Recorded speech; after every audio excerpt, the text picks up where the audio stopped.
Bem-vindos ao Odontologia Objetiva, mais um episódio aqui da nossa segunda temporada do programa que conversa com vocês sobre diagnóstico assertivo, clareza no planejamento. Tudo bem, Marcos? Tudo bem, Amanda? Mais um episódio aqui, que agora é a segunda temporada com bastante assuntos quentes, justamente para as pessoas se animarem e retornarem aí esse momento pós-crise. Né? A primeira temporada foi mais animados. A primeira temporada a gente abordou temas muito específicos. Dessa vez a gente está com temas muito interessantes. E você que está se escutando, se quiser aí participar, mandar um comentário, né, Amanda? Uma sugestão de tema, é só acessar desoclusão.com.br/podcast. Lá vai ter uma área que você pode colocar o seu nome, o seu e-mail e mandar a mensagem que a gente vai ser um prazer adicionar. Inclusive o tema de hoje é um tema que foi perguntado no nosso canal do YouTube. Não é isso? Com certeza, né? A gente está falando sobre retomada aos atendimentos, né? Sobre a situação dessa crise econômica mais exacerbada que a gente está tendo agora. E como a clareza, né, como essa visão diagnóstica mais ampla pode ajudar a gente a retornar aos nossos atendimentos com um gás maior, né? Como cuidar do nosso paciente, né? E como retomar essa nossa paixão pela odontologia. E hoje a gente vai conversar de que maneira a gente pode fugir da crise conhecendo os dois eus dos nossos pacientes. Nossos pacientes têm dupla identidade agora? Olha, Amanda, esse aí é um dos assuntos que eu mais gosto de conversar e é um assunto que é muito claro de entender quando as pessoas começam a colocar em prática esse tipo de conhecimento. E entender que a gente tem ali uma segunda posição da mandíbula, que ela trabalha em algum momento, a gente não consegue precisar em que momento, mas ela trabalha em um momento, uma posição diferente, que é aquela que a gente está acostumado a ver.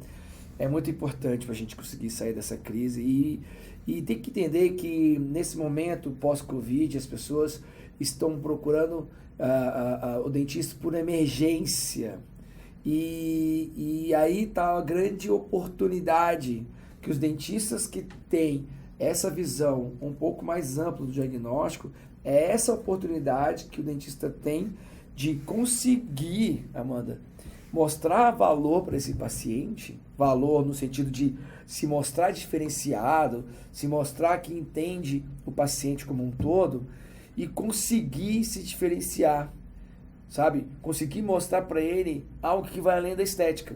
Existe uma tendência, pelo menos no começo agora, das pessoas, dos pacientes terem um pouco de pé atrás de investir em algo que não é essencial. E se você mostra para ele que aquele ponto é essencial, que aquele detalhe que fez quebrar o dente é essencial, ele vai usar a reserva que ele tem para corrigir aquele problema antes que piore. Beleza, então como é que essa posição, essa segunda posição da mandíbula, que relação que ela tem com o problema do paciente?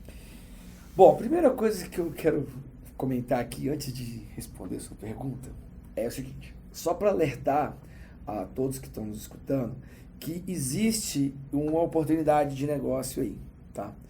Que da mesma forma que tem muita gente que está realmente com problema de salários, cortes, reduções, empresários que estão com alguns problemas financeiros, alguns segmentos estão sofrendo muito, tá? Por outro lado, a gente tem uma camada de pessoas que assalariadas ou então que de outros segmentos que estão conseguindo desenvolver bem nesse momento de crise e que têm reservas de dinheiro e não estão tendo com o que gastar. É importante a gente lembrar disso, porque quando a gente fala de fugir da crise com os dois eus, às vezes a pessoa pode pensar, mas como que eu fugir da crise? Mas o paciente não tem dinheiro. Falei, calma, o paciente, a maioria pode ser que esteja em dificuldade, ok, mas tem um grupo de pessoas que não está gastando mais com nossos concorrentes, não está gastando com viagem, não está gastando com troca de carro, não está gastando com restaurantes, não que isso seja ruim, tá, gente? Pelo contrário, eu adoro gastar com essas coisas, mas isso que mina o orçamento de algumas famílias, que fazem com que ela não tenha reservas. Então, assim, é só para lembrar que a gente tem muitos pacientes, pessoas, não só pacientes que estão com dificuldade, mas a gente tem muitos outros pacientes que estão ali prontos para investir em algo que seja preventivo, que seja essencial. Essencial mesmo. Tá? Então, nós vamos falar de algo, então, agora respondendo um pouco isso, de algo que é essencial para o dentista, sabe? Que é conhecer melhor o aparelho estomatognático. Conhecer como que esse aparelho funciona, regido por vários sistemas circulatório, sistema muscular, nervoso, sistema articular, sistema dentário, ou seja, a gente tem vários sistemas formados por vários órgãos que são fundamentais na nossa profissão. E nós somos treinados a enxergar uma série de problemas que estão, assim, cada vez mais, entre aspas, tá, em extinção, mano. Sabia que o que a gente aprendeu, sei lá, eu que sou formado há mais tempo que você, eu aprendi que, assim, os pacientes, eles tinham problemas de dentes porque não escovavam, não passavam fio dental. E esse perfil de paciente, não que não tenha cárie ainda, claro que tem, gente. A gente tem cárie em adulto, cárie em criança, óbvio.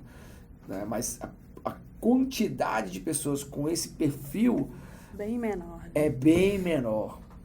Então, o que procurar então de errado? O que tem de errado na boca desses pacientes que não seja cárie? Que não seja de origem biológica, puramente biológica. Então, esse é o ponto que a gente tem que discutir, sabe? Para a gente entender a importância dos dois erros, primeiro a pessoa precisa entender que existe sim uma oportunidade de negócio clara de pacientes que estão querendo, precisando, que quebraram o dente na época agora da pandemia, né? Não sei quando você estiver escutando isso, a gente gravou isso aqui em junho de 2020, a gente estava... Eu acho que a gente não está mais no olho do furacão da pandemia, assim, porque mundialmente está tendo uma desaceleração assim, do isolamento social. Espero que a gente... Está começando a passar e espero que não volte, né? Exatamente. Porque o temor agora é esse, né? A gente tem a impressão que agora a gente vai retomar aí a uma vida mais... próxima ao normal. Próxima ao normal. Então, tendo isso em mente... Tudo bem aí, produção? Então, tendo isso em mente, o que vai acontecer?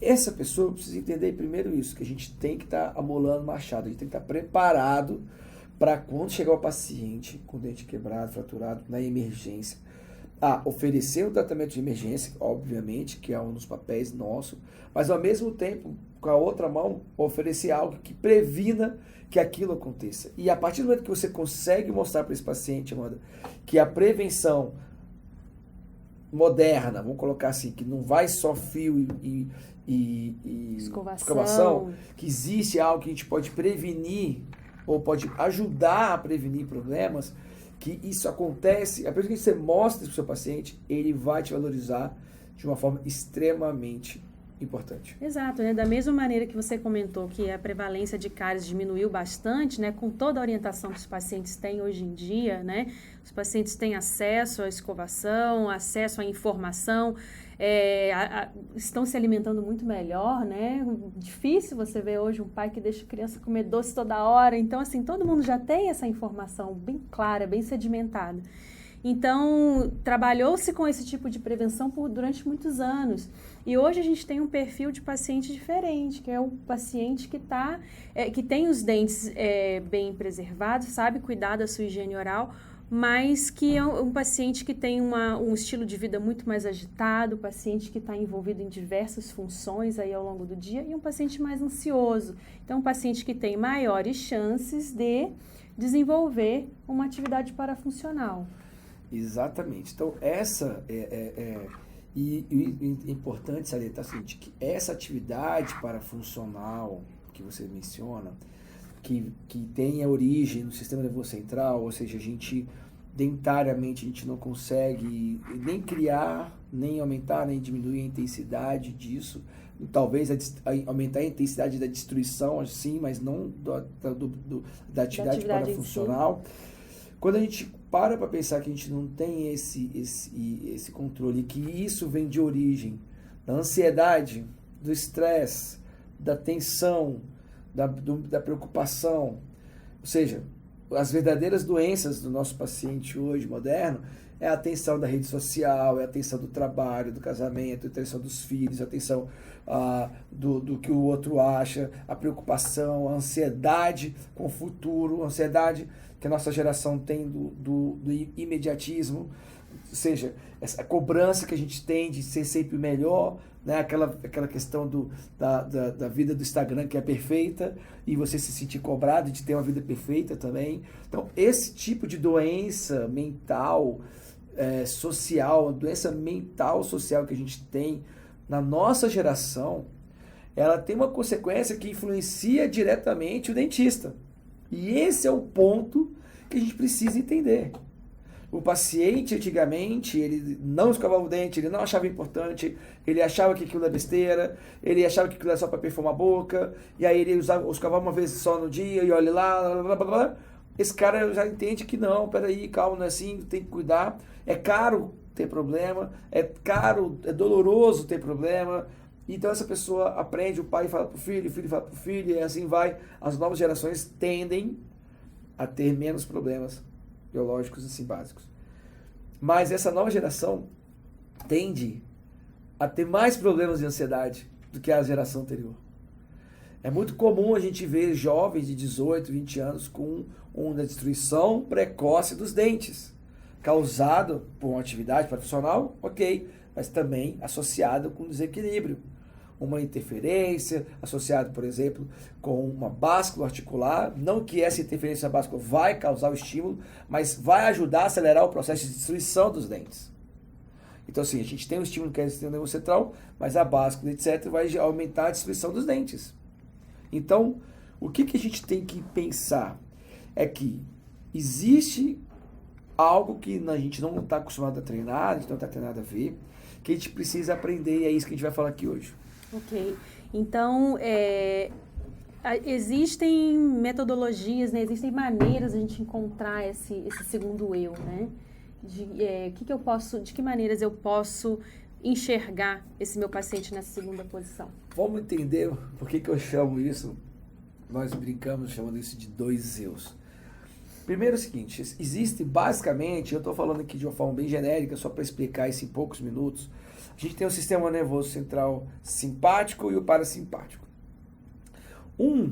É o sistema nervoso esse, que eu controlo minhas mãos, eu controlo minha cabeça, eu controlo minha visão, eu consigo inclusive controlar a minha respiração, eu controlo a minha fala. Então, enquanto o meu eu, que controla tudo, fica de olho em todos esses processos que estão envolvendo isso, o outro eu é o parasimpático. O outro eu, ele simplesmente controla quando a gente não está consciente. Como assim? Ué, simples. Se você estiver dormindo e a temperatura esquentar na sua mão e o seu sistema nervoso associar aquela temperatura a um fogo, ele vai te despertar à noite para te acordar com perigo. Se a sua mão está no molhado, ele vai te acordar. Ou seja, se você precisa respirar à noite e você tem que ter alguém que pense em respirar sem você saber que você está respirando. Você tem que ter alguém que, se você engasga, você tenta virar, você tenta tossir, né? Então, ou seja, esse sistema nervoso, tá, que controla você sem você saber, consciente, ou seja, que é como se fosse um controle inconsciente, tá? Eu estou falando só para poder entender melhor. Esse é o seu segundo eu. É quando você à noite conversa. Então você não entendeu? Tem gente que conversa à noite. Pô, peraí. Quem eu que controla isso? É o eu consciente ou eu não consciente? Entende? E esse segundo eu aí, ele controla principalmente as vias aéreas respiratórias, superior e inferior. Por quê? Porque é obrigação dele manter o diafragma funcionando, abrindo e inflando e desinflando o pulmão. Ele que é responsável para fazer o coração bater sem parar. É claro que você tem lá o marca-passo, o biológico que faz o coração bater, mas ele controla esse batimento, se é que precisa mais coração, bate mais, bate menos, precisa de mais oxigenação, precisa de menos. Tem alguém que controla se você cair com o pé da cama, puxa de volta, que te movimenta quando a coluna está ruim, você movimenta sem você ter a consciência que está acontecendo, que puxa o cobertor quando está com frio, ou seja, alguém tem que cuidar disso. Só que esse alguém que cuida disso, quando chega na hora da boca, ele funciona de uma forma menos consciente e ele leva a mandíbula em algum momento para aquela segunda posição, ou seja, a posição guiada pelos músculos, porque você tem que entender o seguinte, Amanda, os músculos, na briga entre músculo, dente e articulação, quem ganha sempre é o músculo. Por quê? Porque o músculo ele se adapta, ele é flexível, ele encaixa, agora o dente é um material rígido, ele está lascado, ele não se adapta a nada, ele ou quebra, ou desgasta, ou se lasca, não tem jeito. A articulação já é bem mais flexível do que o dente, vamos dizer assim, né? Ela tem uma capacidade de adaptação muito mais demorada, mas ela consegue se adaptar, enfim, remodelar alguma coisa, enquanto que o músculo não, ele consegue se adaptar. Só que quando a gente entra nessa segunda posição, nesse segundo eu, em algum momento as fibras musculares levam essa mandíbula para essa posição onde a fibra acha que é mais adequada, aonde seria a posição mais fisiológica guiada pelos músculos. Sim, porque quando o paciente, levando em consideração... Não, para mim tá bom. Tá bom? Então tá. Levando em consideração a posição de máxima intercuspidação, né? A gente sabe que, dependendo do engrenamento, da engrenagem entre os dentes, a musculatura, como você falou, ela se adapta e leva a mandíbula a fechar naquela posição onde você tem o engrenamento total dos dentes. Sim. Né? Sabe por quê? Essa adaptação, só falar rapidinho sobre isso. Muito provavelmente, quando você tem uma interferência que leva a mandíbula para frente, primeiro que essa interferência às vezes escorrega, já justamente o terceiro molar, que bate o segundo, já funciona como um toboágua que a mandíbula movimenta. Primeiro ponto é esse. Segundo ponto, que muitas vezes esse toque ali causa o quê? Desconforto e dor. E conscientemente a sua mandíbula, a sua musculatura e a mandíbula já leva para aquela outra posição que não causa esse desconforto. Ela já se adapta a fechar naquela posição. Exatamente, por isso que a gente chama que a massa intercupitação adaptada se houver uma segunda posição. Porque tem que entender que nem todo mundo tem dois eus. Sim. Eu mesmo só tenho um eu. Eu sou um cara de um caráter só. Não, tô brincando, assim... É óbvio que eu já me montei, eu sei que eu tenho dois eus também, ou seja, eu tenho uma posição que é confortável de dia e é fisiológica à noite, e quando elas brigam, meu dente dá problema. Pois é, mas é isso que eu quero te perguntar. Se a musculatura já se adapta a movimentar a mandíbula durante o fechamento nessa posição adaptada, quando a gente está nessa situação, né, de domínio do sistema parasimpático, essa adaptação ela se perde? Então, ela se perde e de alguma forma a gente tem algumas explicações, a gente tem artigo científico que mostra isso, de alguma forma. Essa fibra, ela leva a mandíbula para a posição número 1. Ela vai para aquele primeiro toque e fica como se fosse um disco furado ali. Vai até que desiste. Analogia que melhor que eu explico, que eu já ouvi e estou replicando essa explicação, é como se o sistema nervoso central ali fosse uma área militar. E de dia, o comandante que cuida da posição da mandíbula e o soldado que executa a fazer aquilo que é o músculo, ele vira e fala, fecha a mandíbula. Aí o soldado lá já sabe como é que funciona, manda a mandíbula, leva para frente e já resolve aquilo ali. Porque de dia a gente fica minutos com os dentes encostados, o que faz com que a gente sinta menos. Enquanto que à noite, dependendo do nível de parafunção que o paciente tem, ele pode ficar horas em contato com os dentes.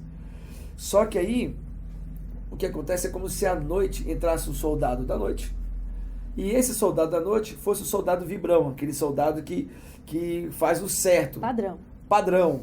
E aí ele fala assim, ele vai pôr a mandíbula no lugar e fala, a mandíbula tem que ficar aqui. Aí bate, volta, não, pode, eu quero a mandíbula nesse lugar, o lugar é aqui. E em algum momento ele faz esse ciclo, bate ali, vai pra frente, vem. Bate ali, vai pra frente, vem. É o tempo inteiro? Não sei, não dá para saber. É 20%? Não dá para saber. 30%? Não dá 50%? Não sei. O fato é que em algum momento ali, ele faz. Como é que a gente consegue ver isso? É nítido a percepção que a gente encontra nos articuladores, as facetas de desgastes, as trincas, as envelhecimento precoce da câmara pulpar, desgaste, um lado que fica liso, outro lado que quebra, ou seja, todos os sinais que a gente encontra no articulador, que nós vamos falar sobre como encontrar o segundo eu já já, todos esses sinais levam a crer que esse paciente faz esse movimento em algum momento. Eu acho que a gente pode entender um pouco melhor como é que acontece esse posicionamento da mandíbula, né? Como é que a gente chega a essa posição adaptada? A gente pensando lá na infância, quando a criança ainda não tem os seus dentes, a mandíbula é suspensa pelos músculos, e aí a musculatura tem essa posição, né? Tem esse posicionamento muscular da mandíbula. À medida que os dentes vão nascendo e que vão tendo seus contatos, e aí você consegue definir esse posicionamento, né, articular e mandibular. E aí, conforme os contatos dentários vão se desenvolvendo, você tendo uma diferença, né, nesse engrenamento dos dentes, aí você pode ter essas duas posições diferentes? Como é que isso acontece?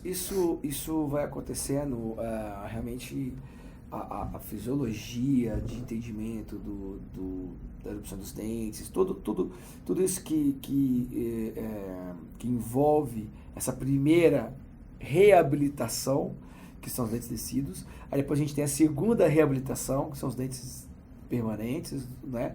E tanto em uma quanto em outra, né, basicamente a gente começa pelos dentes anteriores, entendendo nas primeiros 4 incisivos, né, justamente para poder criar esse anteparo anterior e posterior do dente descido e começar a gerar ali a formação da articulação, etc, etc.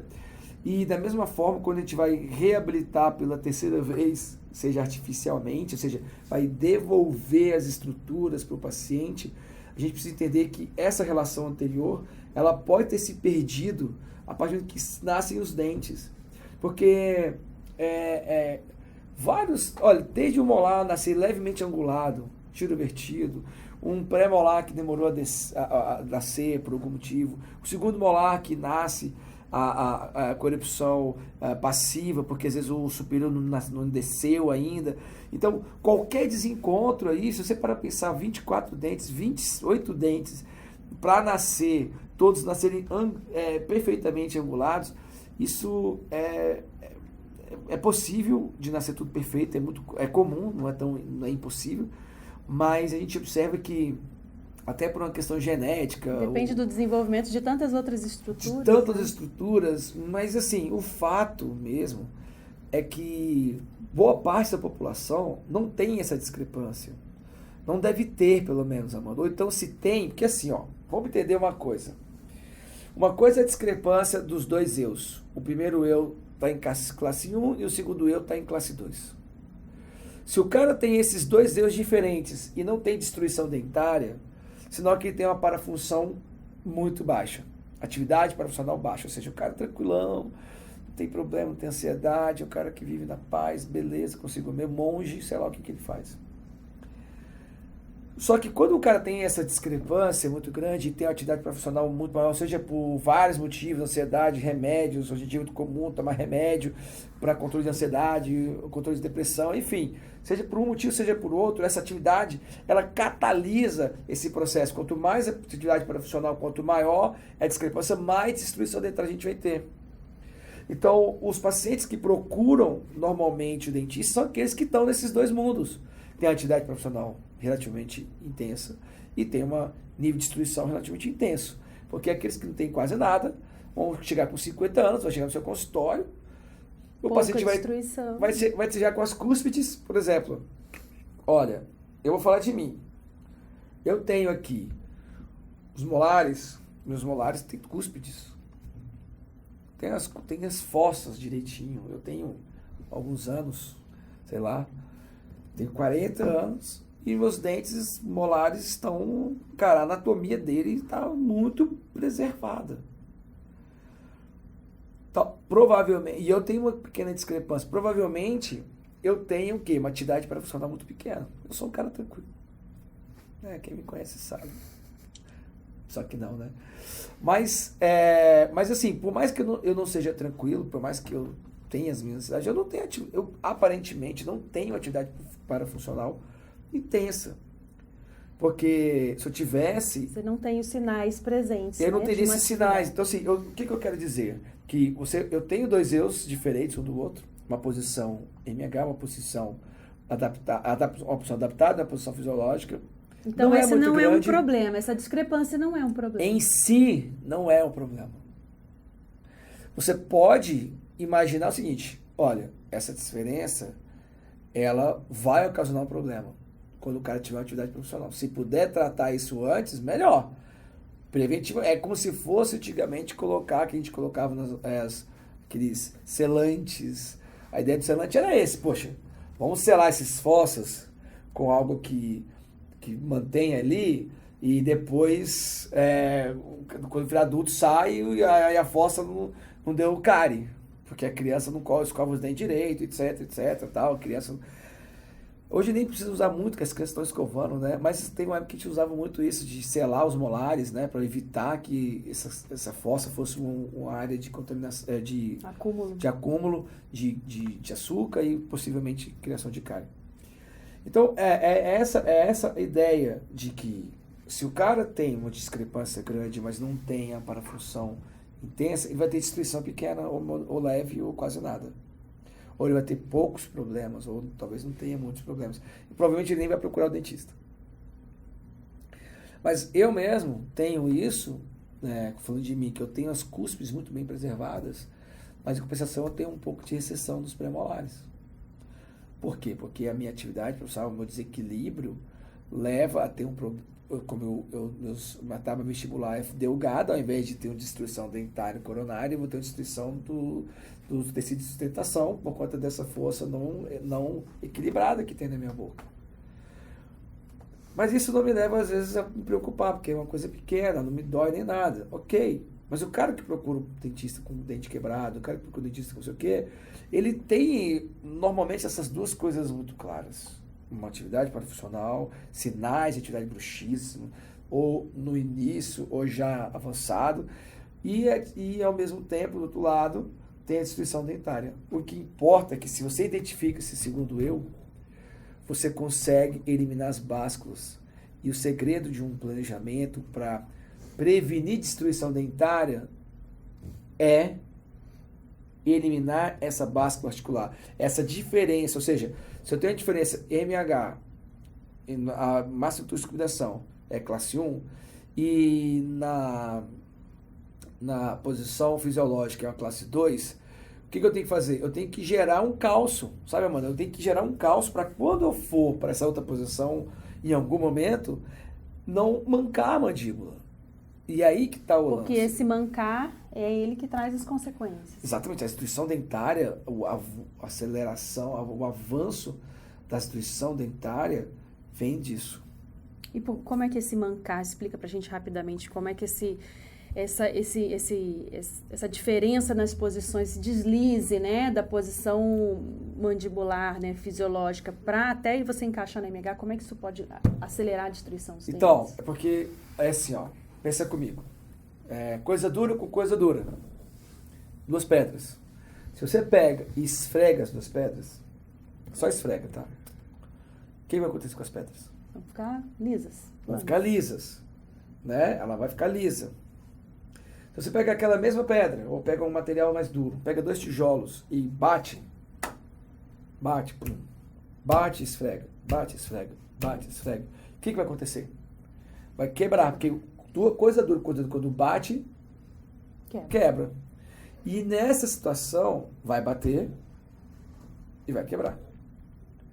Então, o que isso tem a ver? Tem a ver o seguinte, não é uma coincidência que o incisivo central inferior esteja sulcado, como se tivesse passado uma broca no meio da borda incisal. Por quê? Porque o incisivo central bate no superior, pum, esfrega. Bate, pum, esfrega. Ou seja, isso é um mancar, Amanda. Para quem estiver escutando, imagina o seguinte, a mandíbula vem fechando, toca no molar, Aí o que acontece quando toca no molar? Vamos imaginar que existe um toque só no molar. Não vai existir uma distância entre o incisivo superior e inferior? Sim, vão estar afastados. Aí, o que significa distância por tempo? Velocidade. Velocidade. Ou seja, quilômetros por hora é distância por tempo. Então, se você tem lá 4 milímetros e ele demora 3 segundos, então ele gerou uma velocidade e quando ele encosta em velocidade significa energia. Física. Então, energia significa energia. E se você tem algo que está em movimento, algo que está estável, quando bater, alguém vai sofrer alguma consequência. Então a mandíbula está ali, ela manca e faz tum. Está ali, ela manca e faz tum. Em que momento? Não sei, mas faz. Por quê? Porque está lá. Está o sinal clínico lá, está a posição ali. E sempre se correlacionando, né? E não há uma coincidência. Aí você pega um paciente que não tem os incisivos destruídos, sim, com sulco, mas está com tudo liso. Liso, que se você olha, parece que está polido. Esse cara provavelmente não vai ter máscula. Ou seja, ele não vai estar batendo e esfregando, ele vai estar só esfregando. E aí, essa é a grande sacada. Então, se você consegue identificar esse segundo eu no seu paciente, boa parte dos pacientes que tem problema que você vai atender nessa emergência pós-Covid, que vai fazer com que você aumente seu rendimento, boa parte desses pacientes vão ter essa diferença. E essa diferença vai ser fundamental para você mudar a sua forma de enxergar a própria odontologia. E você aproveitar essa ida do paciente ao seu consultório numa situação de emergência, onde ele quer resolver apenas aquele problema, né, pontualmente, e você tem a oportunidade de explicar para ele a causa dessa lesão, a causa dessa consulta de emergência, né? E o paciente, ele tá, no fundo, ele quer saber isso também. Apesar dele, muitas vezes, não querer procurar um tratamento longo, ninguém quer, né? Ninguém busca fazer um tratamento longo no consultório odontológico, mas se você explica para ele o real motivo, né? Ele vai ser eternamente grato, ele vai querer resolver esse problema. Isso sem contar que ao longo desse processo de conquista da confiança do paciente, nós estamos falando o seguinte: o paciente chega com o dente quebrado e você vai usar os dois eus, o entendimento desses dois eus, entendimento que existem duas posições para poder ganhar a confiança daquele paciente e no futuro próximo indicar um tratamento complexo para ele, se for o caso. Sem sobretratamento, simplesmente criar um sistema de proteção do dente. E esse sistema de proteção, por exemplo, se o incisivo era para ter 11 milímetros, Amanda, incisivo inferior do paciente, e ele está com 8, e você gera algum tipo de material que aumente ele para 10.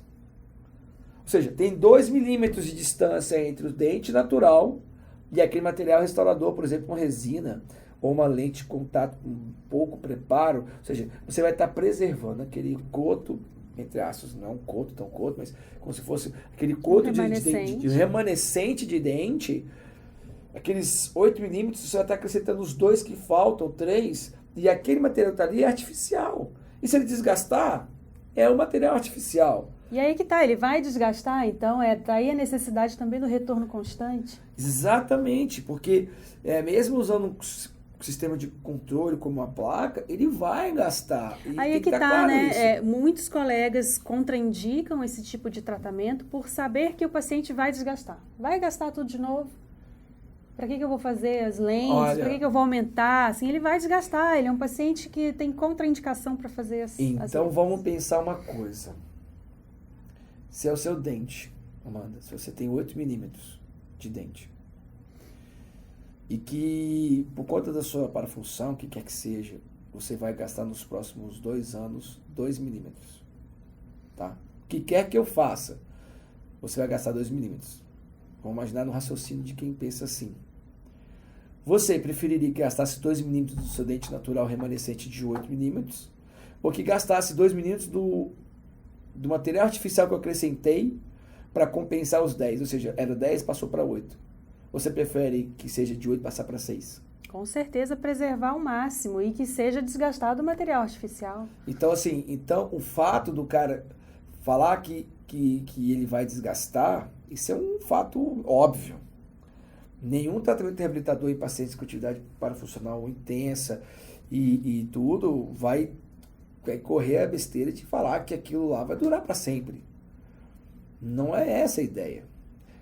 Essa pergunta parece até com o filho que não quer arrumar a cama, né? Ah, não vou arrumar a cama. Por quê? Ah, porque amanhã eu vou deitar de noite, por que eu vou colocar a cama? Entendeu? Não é isso. E durante o dia inteiro você vai vendo aquela cama bagunçada? E chega uma visita e olha aquela cama bagunçada?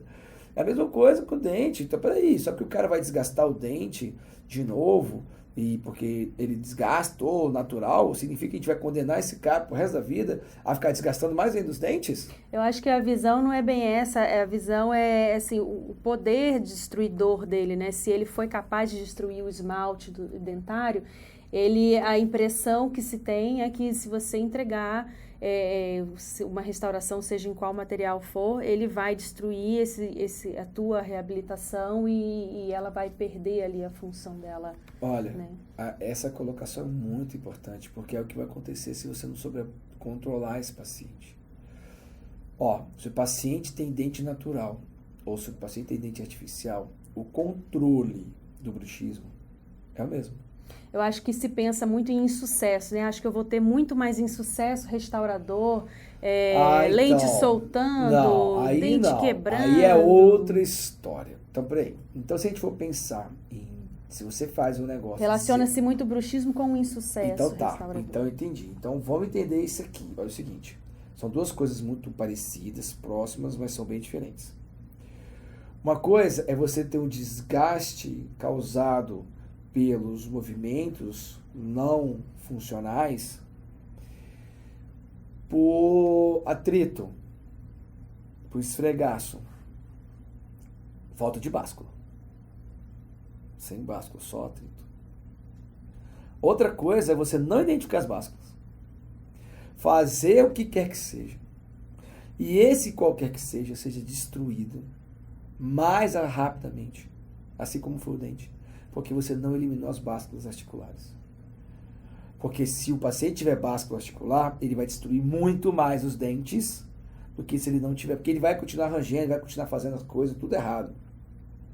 Agora, é muito óbvio e é muito prático e clínico você observar que o paciente que tem o equilíbrio, né, sem báscula, sem ter essa mancar da mandíbula, ele destrói menos os dentes. Quer dizer que ele vai fazer menos parafunção?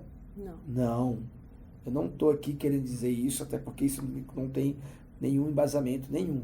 Mas que ele não vai destruir menos os dentes, isso com certeza. Então, você deixar de identificar o segundo eu do paciente é você deixar de eliminar uma báscula, provavelmente. É como se você estivesse andando de moto com o capacete sem saber se o freio vai funcionar. Entendeu? Ou seja, o cara que é a analogia que o Pascal Magni fez para mim em relação ao cara que é parafuncional, ele diz que é igual o motociclista que está na autoestrada e o que ele tem para se proteger é só o capacete e a placa. E o cara que faz tudo isso e não identifica o segundo eu, além de estar com o capacete, que é a placa, ele pode estar sem freio também. Que esse sistema de mancar, quando o paciente não usar a placa, ele vai aparecer. Em algum momento, ele vai aparecer. E o preço é quebra. Não tem cheiro, né? Se quebrou o esmalte, vai quebrar também. Quando não usar a placa e quando não reabilitado, né? Quando não... Porque isso... A gente não tem removida essa base. Exatamente. A gente tem que minimizar. Se a gente sabe que isso pode causar problema, por que a gente vai deixar isso? O ideal é minimizar. E minimiza como? Você tem que identificar. Primeira coisa é saber e olhar o segundo eu. Se você não olhar o segundo eu, se você não encontrar a báscula, se você não encontrar no articulador, se você não montar o articulador com jig pua ou com algum jig que posicione a mandíbula de uma forma fisiológica, se você não fizer isso, você vai ter um diagnóstico pobre. Ponto. você vai ter menos informações do que eu. Você vai ter menos analogias, menos explicações por as coisas que estão acontecendo do que quem monta só com plano de camper, sem arco facial. Entendeu? Então, assim, encontrar essa posição de equilíbrio, ela é fundamental para você fugir da crise. E para você encontrar essa ponto de equilíbrio, você tem que saber o que desequilibra. Como é que você vai equilibrar se você não sabe onde desequilibra? Vai equilibrar o quê? Você tem que achar o desequilíbrio. A partir de você, vamos pensar o seguinte, você chega numa mesa de boteco, de bar, que inclusive eu tô com saudade de uma, entendeu? Com o garçom atendendo mal, sabe aquela mesa?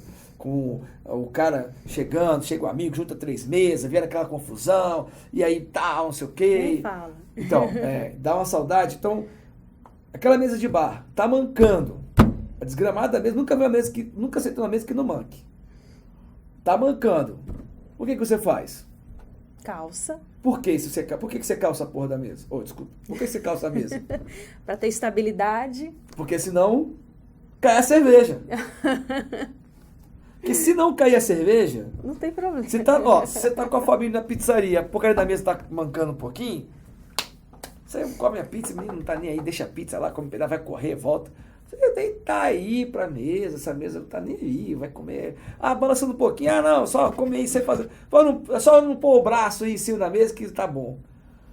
Agora, vai pro boteco, pega uma mesa ruim pra você ver e põe a cerveja lá. Quero ver se cai a primeira, esse nego não arruma uns calços lá e põe pra moer lá até resolver.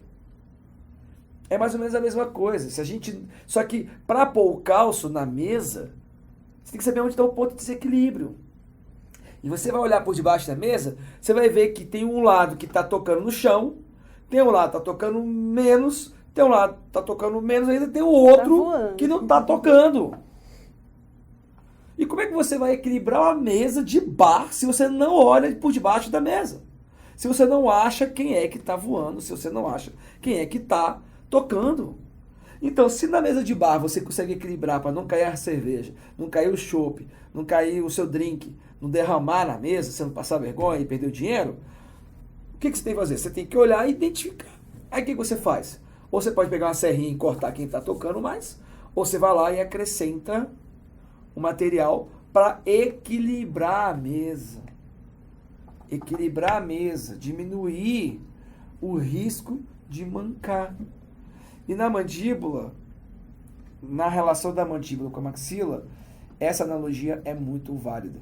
Em que momento que isso acontece? Não sei exatamente, ninguém sabe, Deus deve saber. Um dia ele vai mandar essa resposta.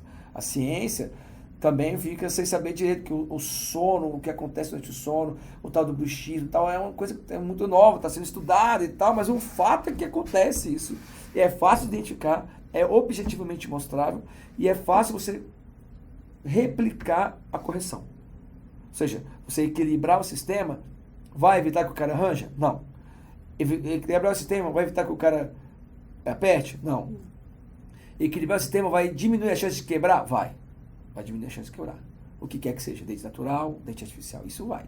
Não tem como não dizer que não vai. É mecanicamente, fisicamente comprovado que força lateral dos dentes posteriores gera problema.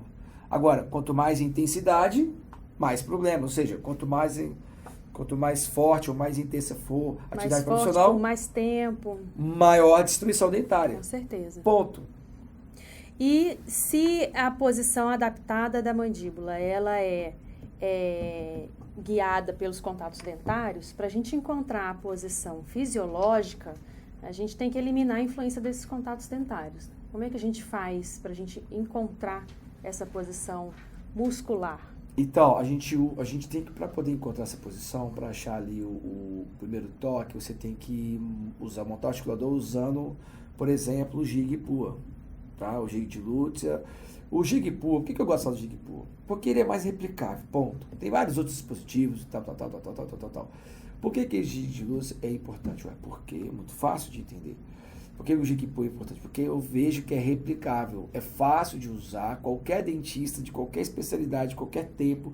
Eu tenho mais de 1.500 alunos, eu vejo isso acontecendo todos os dias no meu curso, vários tipos de pessoas conseguindo achar essa posição de uma forma extremamente replicável. Ponto. Então, eu indico esses. Se você não sabe como faz o jig pull, é só você colocar no YouTube, eu acho, no meu canal. Eu ensino isso de graça, você não precisa nem pagar nada para empreender, que eu te ensino como faz, para que serve direitinho. Então, você precisa relacionar a maxila com a base do crânio usando arco facial, para você ter um posicionamento tridimensional da maxila em sentido anterior posterior, de inclinação.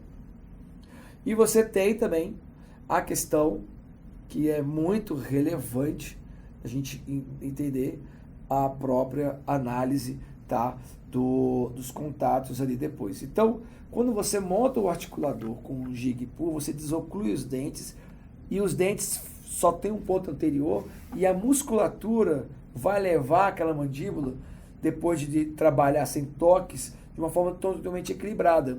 E o mais interessante é que essa posição não é uma posição final, é a posição inicial de tratamento. Porque realmente a musculatura depois vai se reacomodando, pode ser que chegue um pouquinho mais para lá, um pouquinho mais para cá, mas é melhor do que você começar na posição de adaptada. Então você usa o jig pull, monta o articulador com arco facial. O que parece ser difícil, às vezes pode parecer difícil porque a gente não foi treinado a isso. A gente tem um trauma na faculdade de montar articulador porque a gente foi montando naquela época e a gente acreditava que a montagem era passar casos mega complexos para mandar para o laboratório e enfim. E eu estou mostrando para vocês que a gente monta articulador para fazer diagnóstico para qualquer paciente, qualquer situação, já no começo. E para você identificar esse segundo erro, você precisa montar esse articulador. E tem outra forma de achar? Até tem coisas mais tecnológicas, Amanda. A gente faz escaneamento facial, tomografia, associando escaneamento dentário. A gente tem hoje tecnologia, usando 3, 4 softwares. A gente consegue reproduzir, construir a cabeça do paciente, a dinâmica, tudo. Mas tudo isso é muito caro e pouco acessível. Então o articulador é um equipamento fácil, barato, simples, replicável. E qualquer dentista, qualquer especialidade, de qualquer área, qualquer técnico formado é capaz de cuidar e fazer. Basta ser treinado a montar o articulador e depois ser treinado a analisar os pontos que se encontrou. Então você precisa entender que existe essa segunda posição.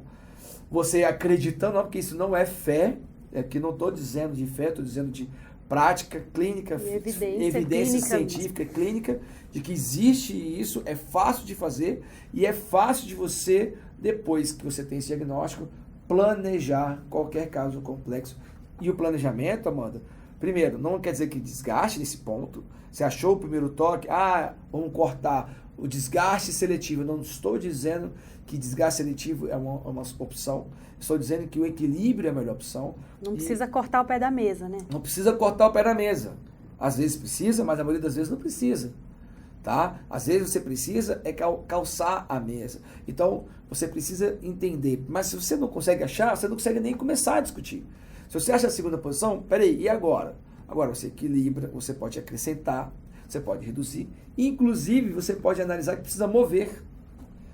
Então, por exemplo, o paciente que tem um toque lá no segundo molar, um toque intenso no segundo molar, esse toque intenso no segundo molar que está gerando a báscula, no dente rígido, a boca do paciente toda rígida, paciente de 19 anos com a boca toda rígida, todos os dentes naturais, você vai fazer encher a boca do paciente de resina? Não, manda mover, manda intruir aqueles molares para haver ali uma intercuspidação e diminuir essa báscula. Então, o mover, a montagem do articulador serve inclusive para você decidir que você não é capaz de reabilitar com materiais restauradores. Você precisa da associação da ortodontia, muitas vezes da cirurgia ortognática. Então, assim, eu estou falando de planejamento, estou falando que você vai fazer o tratamento restaurador. Eu não disse em nenhum momento que vai reabilitar. Você não vai necessariamente fazer o tratamento restaurador. Você vai analisar se você vai acrescentar, se você vai reduzir ou se você vai remover. Eu vou chamar de incluir, excluir ou mover. Você consegue enxergar qual a melhor estratégia. Às vezes são estratégias combinadas também, né? Não precisa ser só uma. Muitas vezes são estratégias combinadas. E o mais legal é que as estratégias combinadas, você consegue brincar, você faz ensaios, você faz testes fora da boca do paciente. É uma coisa que vale muito a pena você começar a trabalhar o articulador, o encerramento, como uma opção total fora da boca do paciente. Porque nesse formato, fora da boca do paciente, você passa a ter um resultado final muito próximo daquilo que você faria na sua própria boca. E Marcos, voltando a falar, né, dos dispositivos que a gente tem para encontrar essa segunda posição da mandíbula, O Jigpua, o pessoal vai ver, quem ainda não conhece pode ver lá no YouTube, pode procurar nos cursos, mas o Jigpua, ele mostra muito a importância de ter um equilíbrio muscular, né? Muitas vezes, quando a gente atende um paciente que tem muitas interferências, um paciente que mostra muita dificuldade em fazer movimentos de lateralidade, você vê que aquela musculatura está bem sobrecarregada. Quando você coloca um dispositivo como o Jigpua, o paciente começa com uma amplitude de movimento pequenininha, o músculo tremendo, não consegue fazer o movimento, e depois de alguns minutos, sem a influência daqueles contatos de interferência, você vê uma liberação muscular muito maior. Então, eu acho que o Jigpua é mais fácil de usar por conta disso e te mostra também essa importância de ter um equilíbrio muscular. É isso aí, com certeza, é isso aí, o equilíbrio, lembra que eu falei no começo, na briga de músculo, dente e articulação, quem ganha é o músculo. Então, se você tem ali, quem que você quer que esteja bonzinho, quem tem que estar bem, né? Claro que o conjunto tem que estar bem, mas o músculo, quanto mais estável ele tiver, menos problema ele vai causar. Então, para pensar, o músculo ativado conscientemente, ele vai causar menos problemas, e inconscientemente também, você pode se proteger da destruição, tentando criar o máximo de proteção. Agora, vai existir um pedaço da população, Amanda, que tem espasmos, bruxismos extremamente severos. Às vezes tem gente que tem problemas neurológicos, que range, que destrói tudo, assim, muito além, e que nada disso que eu falei vai servir. Mas a quantidade de gente que está nesse nível é uma quantidade pequena. Enquanto que o dia a dia do seu consultório tá o resto da galera esperando para você cuidar. Para você diagnosticar, encontrar os 2 erros, planejar 2 coisas. Devolver guias e eliminar as básculas. Eu acho que esse tem que ser a retórica para quem quer fugir da crise, usando os 2 erros. É isso aí. Então, acho que ficou bem claro, né? Já deu para todo mundo entender que pode existir essa segunda posição mandibular e da importância de você encontrar para poder enxergar o seu paciente como um todo e explicar para ele o que pode ter a causa do possível problema dele e como prevenir também que problemas maiores venham por aí. Então, basicamente é isso. Eu espero que você que está aí nos assistindo, nos escutando, você possa entender a importância de você investir o seu tempo para você aprender mais sobre esse aspecto, aprender mais sobre como que você pode enxergar melhor isso e principalmente como que isso tudo pode se tornar prático para você. Basta você acessar aí desoclusão.com.br e participar do evento que estiver acontecendo. Às vezes é maratona, às vezes é semana, às vezes pode ser qualquer outra coisa. Qualquer evento que você participar com um curso nosso online, ao vivo, você vai aprender mais e mais sobre como resolver essa questão dos 2 erros. Espero que você tenha gostado. Obrigado, Amanda. Obrigada, Marcos. E se você gostou, clique em compartilhar, manda esse áudio, manda esse vídeo para alguém que você sabe que esses 2 erros aí tá tirando o sono e que às vezes ele não sabe que é entender isso que vai ajudar, tá? Então, muito obrigado pela sua audiência. A gente se vê aí no próximo episódio do nosso Odontologia Objetiva. Valeu, galera. Até a próxima. Tchau.